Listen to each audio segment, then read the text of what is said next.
जय माता दी। मेरे सभी प्यारे दोस्तों, मैं लक्ष्मी शर्मा बड़ों को चरण स्पर्श, छोटों को प्यार और बराबर वालों को दिल से नमस्कार करती हूँ। आज मैं सुनाऊंगी तारा भोजन की कथा। कथा इस प्रकार है कि किसी नगर में एक साहूकार था और उसकी एक बहू तारा भोजन करती थी। एक दिन उसने अपनी सास को कहानी सुनने को कहा तो सास ने मना कर दिया और कहा कि मुझे अभी अपनी पूजा करनी है। उसने फिर अपनी जेठानी से कहा कि आप मेरी कहानी सुन लो। उसने भी मना करते हुए कहा कि मुझे तो अभी खाना बनाना है।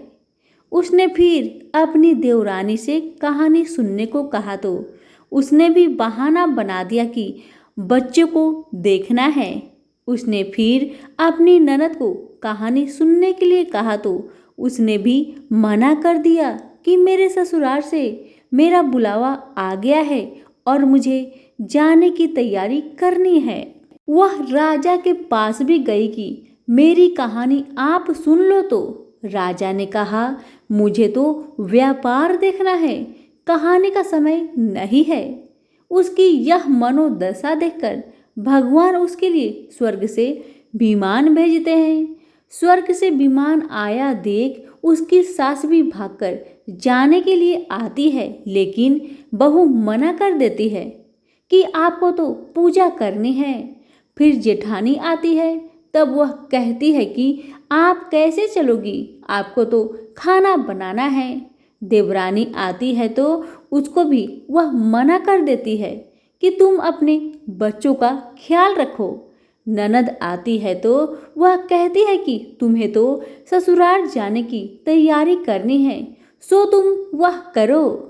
राजा जी आते हैं कि मैं चलता हूँ तुम्हारे साथ, लेकिन बहू कहती है तुम्हें तो कारोबार संभालना है, उसे संभालो।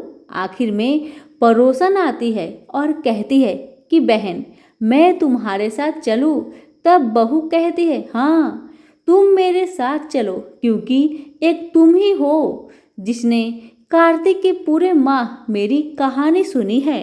दोनों विमान में बैठकर स्वर्ग जाने लगते हैं। तभी रास्ते में ही बहू को अभिमान हो जाता है कि मैंने कार्तिक के पूरे माह व्रत किया और कहानी कही, इसलिए मुझे स्वर्ग का वास मिल रहा है। लेकिन मेरी पड़ोसन ने तो कहानी केवल सुनी है, व्रत नहीं किया, फिर भी मेरे वजह से इसे स्वर्ग का वास मिल रहा है।